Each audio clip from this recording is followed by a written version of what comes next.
Hello and welcome to your ReadToMe Student Edition. Follow these simple steps to learn how to use ReadToMe. Step 1. Always put on your headphones before you start. Step 2. Click on the study material icon to select the textbook and then select the chapter you want to read. Step 3. Set the reading speed you want.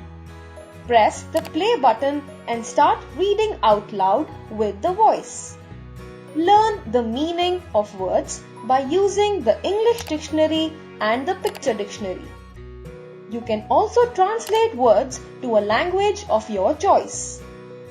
You should practice reading each page 2 or 3 times. Step 4. Click on this button to go to the next page of the chapter. Click on this menu button if you want to add more books or chapters. You can also delete the books or chapters after you have finished reading them. If you want to watch this video again, click on this button. You are now ready to learn English better with ReadToMe.